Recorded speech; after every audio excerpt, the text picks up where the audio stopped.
जिसका सबूत है ये इमेज। नासा ने मंगल ग्रह पर एक मार्शियन हेलीकॉप्टर भेजा हुआ है जो मंगल ग्रह के वातावरण में उड़ते हुए उसकी तस्वीरें लेता है और वहाँ जीवन की संभावनाओं को खोजता है। लेकिन कुछ समय से इस हेलीकॉप्टर के साथ कुछ अजीब हो रहा है। सबसे पहले इसने नासा के वैज्ञानिकों को कुछ कलर्ड इमेजेस भेजी जिसके लिए ये प्रोग्राम्ड ही नहीं था, और फिर एक दिन मंगल ग्रह के वातावरण में उड़ते हुए ये अचानक से गायब हो गया। जिसके बाद नासा ने अपने परसेवरेंस रोवर को इसकी लास्ट लोकेशन पर इसे देखने भेजा, और जब परसेवरेंस रोवर इसके पास पहुंचा तो ये मंगल की एक रेतीली पहाड़ी पर खड़ा था। लेकिन यहाँ कुछ अजीब था। रोवर ने इस मार्शियन हेलीकॉप्टर की तस्वीर ली और उसे नासा को भेजा, और जब वैज्ञानिकों ने इस इमेज को देखा तो उनमें डर का माहौल छा गया, क्योंकि इस इमेज के लेफ्ट साइड में कुछ ऐसा था जिसे देखने के बाद नासा के वैज्ञानिक समझ गए थे कि अब वो दोबारा कभी इस मार्शियन हेलीकॉप्टर को नहीं उड़ा पाएंगे, क्योंकि इस हेलीकॉप्टर के लेफ्ट में मौजूद थी वो चीज जो इसे फिर कभी मंगल के आसमान में नहीं जाने देगी। तो आखिर परसेवरेंस द्वारा मार्शियन हेलीकॉप्टर की ली गई इस तस्वीर में वैज्ञानिकों ने ऐसा क्या देखा जो वो इतने डर गए। इसके अलावा क्या आपको पता है कि मंगल ग्रह पर एक ऐसा मॉन्स्टर भी छुपा है जो पूरे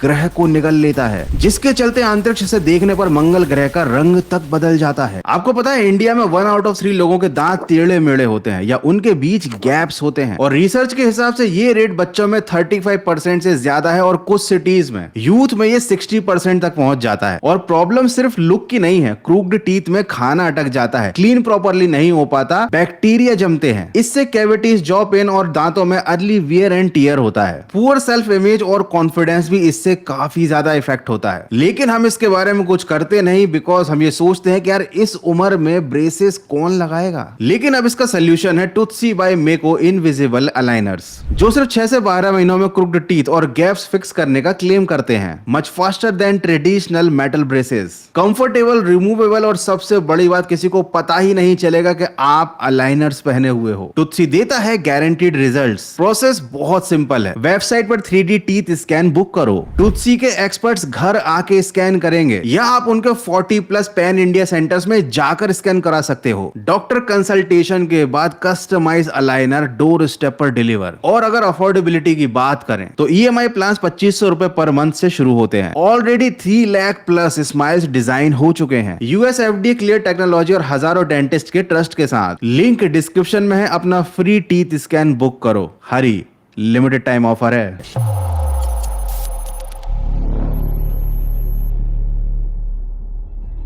ये है लाखों साल पहले का मार्स। घना वातावरण, सतह पर मौजूद बड़े बड़े पानी के समुद्र और गीली जमीन, जिसमें आज लाखों साल बाद एक इंसानी हेलीकॉप्टर उड़ रहा है जिसका नाम है इंजेन्युइटी। इसका वजन है मात्र 680 ग्राम, एक किताब के बराबर। जहां बाकी मार्स मिशन का बजट अरबों डॉलर्स का होता है, वहीं इस मिशन पर नासा ने खर्च किए मात्र 600 करोड़ यानी लगभग 80 मिलियन डॉलर। और यही कम बजट इसकी सबसे बड़ी ताकत बना। इसमें यूज होने वाले कई हिस्से हमारे रोजमर्रा के स्मार्टफोन और गैजेट्स के कंपोनेंट से लिए गए हैं। फॉर एग्जांपल इसमें सैमसंग गैलेक्सी S5 का प्रोसेसर लगा है और बैटरियां कॉर्डलेस ड्रिल से ली गई हैं। इसके अलावा इसके कुछ सेंसर गूगल पिक्सल 3 से भी लिए गए हैं। लेकिन इस छोटे से हेलीकॉप्टर में इंसानों का एक बड़ा सपना छुपा है, सपना किसी दूसरे ग्रह में उड़ान भरने का। तो क्या इसने वो सपना पूरा किया?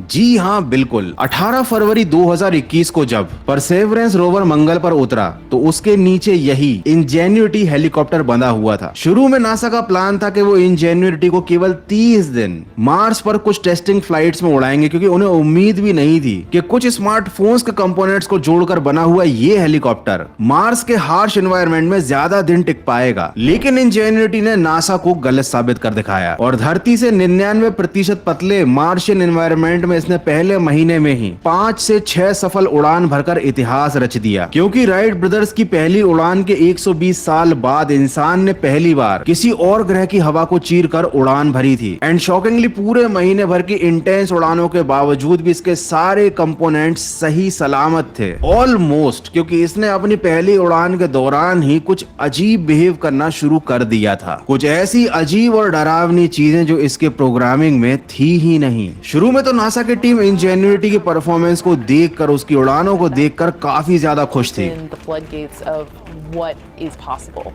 Yeah, it was surreal.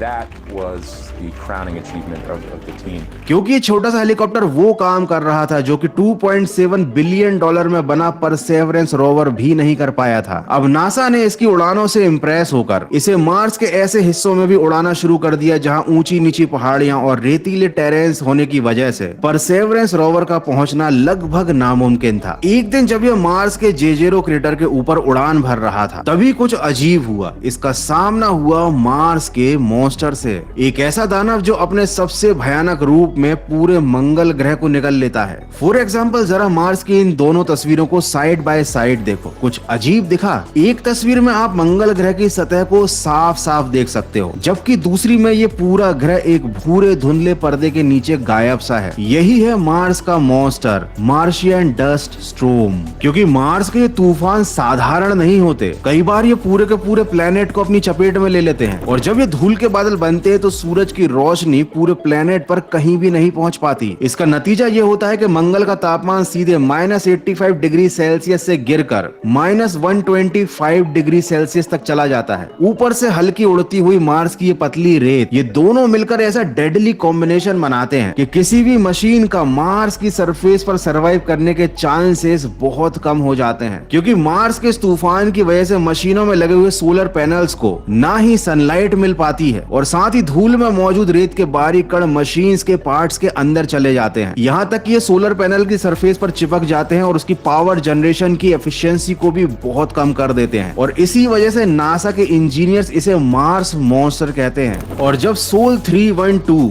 मतलब मार्शियन सोलर डे 312 पर इंजेन्युइटी अपनी 19वीं उड़ान भरने के लिए तैयार था तभी मिशन कंट्रोल को अचानक खबर मिली कि जेजेरो क्रेटर के पास एक विशाल डस्ट स्टॉर्म बन रहा है। इसके बाद इसे जेजेरो क्रेटर के पास एक कोने में पार्क कर दिया गया, मतलब इसे छोड़ दिया गया और उसके बाद वैज्ञानिक इस बात की प्रार्थना करने लगे कि ये जो मार्स पे स्टॉर्म बन रहा है ना, ये इंजेन्युइटी को कुछ ज्यादा नुकसान ना पहुंचाए। ये तूफान करीब 6 दिन तक लगातार चला। तूफान थमने के बाद इंजीनियर्स ने तुरंत ही इंजेन्युइटी हेलीकॉप्टर को कनेक्ट करने के लिए सिग्नल्स भेजे, लेकिन कोई जवाब नहीं आया था, तो सिर्फ सन्नाटा। कई बार कोशिश करने के बाद भी जब नासा के वैज्ञानिक इंजेन्युइटी से कनेक्ट नहीं कर पा रहे थे तो उन्होंने भी मान लिया कि मार्स मॉन्स्टर ने इसका काम तमाम कर दिया है। इसके बाद नासा की टीम ने तुरंत डेटा को एनालाइज करना शुरू किया। क्या ये सिर्फ कम्युनिकेशन में एक एरर है या फिर कंप्लीट पावर सिस्टम फेल हो चुका है या फिर पूरा का पूरा हेलीकॉप्टर ही शट डाउन हो गया है। और अगर ऐसा था तो इस मार्शियन हेलीकॉप्टर से नासा के कांटेक्ट करने की बस एक आखिरी उम्मीद बची थी, एक ऑटोमेटिक क्लॉक। इंजेन्युइटी के अंदर एक छोटा सा अलार्म क्लॉक फिट था जो हर सुबह उसके अंदर बची कुछ बैकअप बैटरीज की मदद से कुछ मिनट्स के लिए इंजेन्युइटी को ऑन करता था। लेकिन अगर इसके दौरान उसको नासा से कोई सिग्नल या फिर कोई इंस्ट्रक्शन नहीं मिलता तो इंजेन्युइटी का यही सिस्टम उसे दोबारा बंद करके स्लीप मोड में डाल देता था ताकि ये ज्यादा से ज्यादा समय तक मार्स पर अपनी बैटरी को बचा सके। इसका मतलब ये था कि नासा के वैज्ञानिकों के अकॉर्डिंग अगर मार्शियन हेलीकॉप्टर को उस डस्ट स्टॉर्म की वजह से कोई परमानेंट डैमेज नहीं हुआ है तो वो बस अपनी बैटरी को सेव करने के लिए स्लीप मोड में गया है। इसका मतलब ये था कि वो हर रोज कुछ देर के लिए ऑन जरूर होता होगा और अगर उसे उस समय सिग्नल भेजे जाएं तो वो उन्हें रिसीव भी कर लेगा। नासा के वैज्ञानिकों की कैलकुलेशन के अकॉर्डिंग एक समय निकाला गया सुबह 9 बजे। ये वो समय था जब स्लीप मोड से निकलकर इंजेन्युइटी कुछ देर के लिए ऑन होता था। लेकिन लगातार कई दिनों तक इस पर्टिकुलर समय पर सिग्नल्स भेजने के बाद भी नासा के वैज्ञानिकों को इंजेन्युइटी के सिस्टम की तरफ से कोई भी रिस्पॉन्स नहीं मिला और ना ही उन्हें उस तरफ से कोई भी सिग्नल रिसीव हुआ। शुरुआत में तो वैज्ञानिकों ने यही सोचा कि शायद अब इंजेन्युइटी मार्स की रेत के नीचे कहीं दब चुका है, वो पूरी तरह से तबाह हो चुका है। फिर भी उन लोगों ने अलग अलग समय पर सिग्नल्स भेजते रहने का फैसला किया और 11:45 के समय पर जब नासा ने इंजेन्युइटी को सिग्नल भेजा तो इस बार कुछ चौंकाने वाला हुआ। उन्हें हेलीकॉप्टर से रिस्पॉन्स मिला। इसका मतलब यह था कि इंजेन्युइटी अभी भी जिंदा था लेकिन उसकी हालत खराब थी। जांच में पता चला कि मार्शियन स्टॉर्म में कई दिन फंसे रहने के दौरान इसके हार्डवेयर और सॉफ्टवेयर दोनों को काफी डैमेज हुआ है। इसके सोलर पैनल्स पर रेत जम चुकी है जिसकी वजह से 20% कम बिजली जनरेट हो रही है। इसके कई सेंसर्स खराब हो चुके हैं और साथ ही उसकी उड़ान में एक महत्वपूर्ण रोल प्ले करने वाले एक इंपॉर्टेंट सेंसर भी पूरी तरीके से खराब हो चुका है, जिसकी वजह से अब ये कभी शायद फिर से मार्स के वातावरण में उड़ान नहीं भर पाएगा। अब आपको लग रहा होगा कि शायद यही हमारे मार्स के हेलीकॉप्टर का अंत है, लेकिन सही मायनों में इस हेलीकॉप्टर के अंत की कहानी इसकी कुछ शुरुआती उड़ानों में ही इसकी एक तस्वीर ने लिख दी थी। और मार्स पर आए उस तूफान ने तो बस उसकी ताबूत में आखिरी कील ठोकने का काम किया था।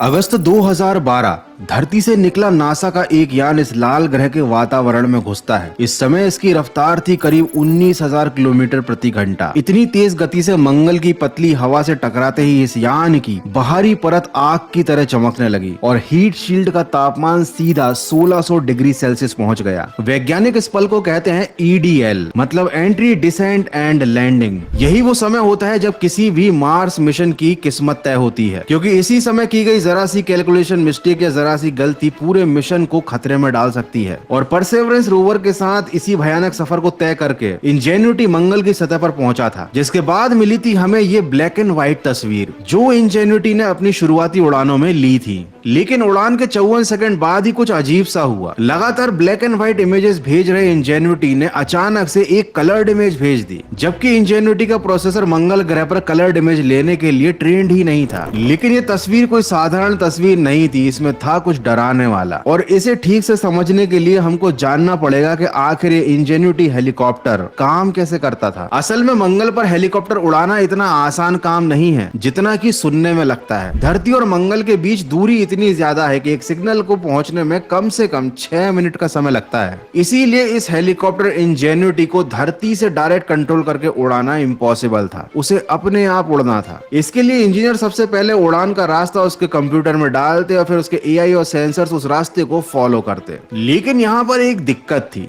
जैसे धरती पर ऑटोनोमस कार्स और ड्रोन्स GPS से अपनी जगह पहचानते हैं, वैसा करने के लिए मंगल के चारों तरफ 24 सैटेलाइट्स की जरूरत थी। लेकिन मंगल के चारों ओर थे सिर्फ 7 सैटेलाइट्स। इसका मतलब यहाँ पर GPS वाला काम तो नहीं हो सकता था। तो नासा ने एक जुगाड़ लगाया। इंजेन्युटी के नीचे 2 कैमरास लगाए और ये हर सेकंड लगभग 30 तस्वीरें खींचते थे। उन तस्वीरों को मंगल की सतह पर ली गई पुरानी तस्वीरों से मैच किया जाता था और इसी से हेलीकॉप्टर को अपनी खुद की लोकेशन का अंदाजा हो जाता था। अब ये जो इंजेन्युटी का पूरा सिस्टम था ना, ये ब्लैक एंड व्हाइट तस्वीरों के लिए बनाया गया था, क्योंकि इन तस्वीरों का इस्तेमाल था केवल और केवल अपनी लोकेशन का पता लगाना। क्योंकि इंजेन्युटी को उन तस्वीरों को इंस्टाग्राम पे अपलोड तो करना नहीं था, उसे इन तस्वीरों से केवल अपनी लोकेशन के बारे में जानकारी चाहिए थी। लेकिन साथ ही साथ कलर कैमरे वाला एक सिस्टम भी यहाँ पर इमरजेंसी के लिए लगाया गया था। तो जैसे ही इस हेलीकॉप्टर ने कलर इमेज खींची और नासा को भेजी, तो नासा के साइंटिस्ट समझ गए कि इस हेलीकॉप्टर के साथ कुछ तो गड़बड़ हुई है। एंड देन उसके तुरंत बाद ही उड़ान के दौरान उस हेलीकॉप्टर का सिग्नल पूरी तरह से कट गया। कुछ देर के लिए तो ऐसा लगा जैसे मानो 600 करोड़ का यह मिशन एक झटके में मंगल की हवा में गायब हो गया। खैर, लगातार कोशिशें करने के बाद नासा के वैज्ञानिकों ने जब इससे कनेक्ट कर लिया, तब उनको पता चल गया था कि इंजेन्युटी ने इमरजेंसी लैंडिंग कर ली थी, वो भी सेफ लैंडिंग। अब एक्चुअली में इंजेन्युटी के साथ एक भारी गड़बड़ हो गई थी। जैसा कि मैंने बताया कि उसका system black and white frames के लिए डिजाइन किया गया था, और जब उसने बाय मिस्टेक की कलर इमेज ले ली तो उसका पूरा सिस्टम ही गड़बड़ा गया। ये कैसे हुआ? जब उसके सिस्टम ने उस कलर्ड इमेज को ठीक से आइडेंटिफाई नहीं किया, उसको ठीक से वो रीड आउट नहीं कर पाया, तो उस वजह से एक ब्लैक एंड व्हाइट फ्रेम छूट गया, या तो कहें स्किप हो गया। अब जो नई ब्लैक एंड व्हाइट तस्वीरें ली जा रही थी, वो एक एक फ्रेम पीछे होती जा रही थी। सिंपल शब्दों में समझो कि अब कंप्यूटर उस हेलीकॉप्टर को उसकी लोकेशन गलत बताने लगा था। नतीजा ये हुआ कि हेलीकॉप्टर होता था अपनी सही लोकेशन पर, लेकिन जब वो इमेजेस से उस लोकेशन को मैच करता तो उसको ये लगता कि वो पीछे रह गया है, तो वो थोड़ा और आगे बढ़ता। फिर कंप्यूटर को ऐसा लगता एक फ्रेम बाद कि वो आगे निकल गया है, तो फिर वो पीछे आने की कोशिश करता। ये एक बड़ा अजीब सा लूप टाइप का बन गया था, जिसमें इंजेन्युटी का सिस्टम कंप्लीटली कंफ्यूज हो चुका था। और धीरे धीरे इसी गड़बड़ की वजह से नासा से उसका कम्युनिकेशन भी टूट गया। हालांकि इंजेन्युटी के सेफ्टी सिस्टम ने वक्त रहते खतरे को पहचान लिया था। इस कंफ्यूजन में अनबैलेंस होकर मंगल पर क्रैश करने से पहले ही उसने इमरजेंसी लैंडिंग कर ली थी। कुछ समय तक भले ही नासा को कोई सिग्नल नहीं मिला था, क्योंकि कंट्रोल हेलीकॉप्टर अपने सिस्टम के हाथ में लिए हुए था। लेकिन फिर जैसे ही नासा का उस हेलीकॉप्टर से कनेक्शन हुआ, उन्होंने तुरंत सॉफ्टवेयर में आए इस बग को सॉल्व कर दिया। अब हो सकता है बहुत से लोगों के दिमाग में बात आ रही हो कि भैया सैमसंग की जगह आईफोन का प्रोसेसर यूज करते तो शायद हेलीकॉप्टर में ऐसी प्रॉब्लम ही नहीं आती। तो भैया सैमसंग और गूगल पिक्सल वालों के लिए सीना चौड़ा करने वाली बात तो है, क्योंकि नासा के वैज्ञानिकों ने अगर उन स्मार्टफोन्स के पार्ट्स को यूज किया था तो कुछ सोच कर ही किया होगा। Anyway, this video is not sponsored by Samsung और गूगल पिक्सल।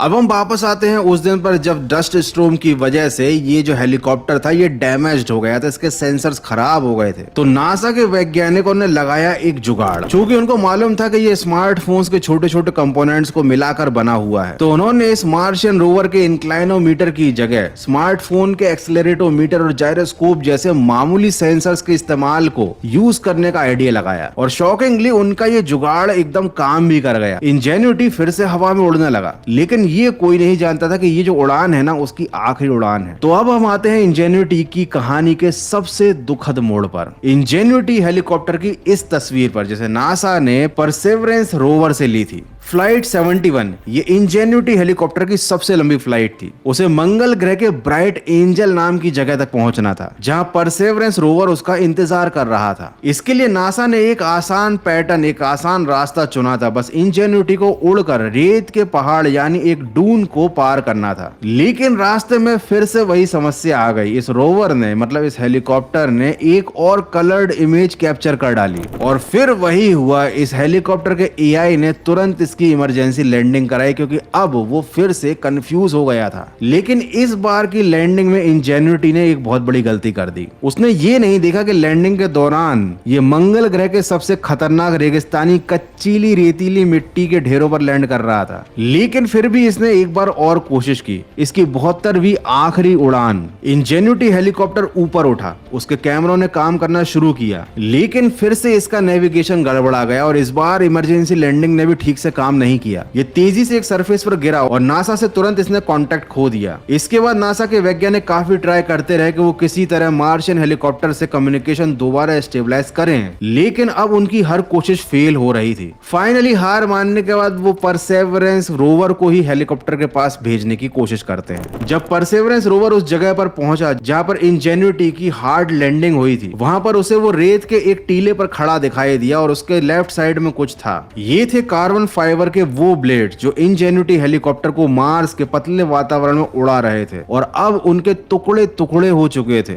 वो मार्स की सरफेस पर बिखरे पड़े थे। हालांकि ये कार्बन फाइबर के ब्लेड्स काफी ज्यादा फ्लेक्सिबल थे और हर तरीके की टकराहट को झेलने के लिए बने थे, लेकिन इस हेलीकॉप्टर की लैंडिंग इतनी खराब हुई थी इस बार कि ब्लेड्स के कमजोर हिस्सों पर पड़े हुए एक्सट्रीम फोर्स की वजह से वो ब्लेड बच नहीं पाए और अपने वीकेस्ट पॉइंट से टूट गए। और इस तरह हमें मार्शियन हेलीकॉप्टर की परसेवरेंस रोवर द्वारा ली गई सबसे डरावनी और आखिरी तस्वीर, क्रैश साइट की वो फोटो मिली जो ये कंफर्म करती है कि अब इस मार्शियन हेलीकॉप्टर का दोबारा मंगल ग्रह पर उड़ पाना नामुमकिन है। लेकिन मजेदार बात यह है कि इंजेन्युटी के सेंसर्स अभी भी काम कर रहे हैं।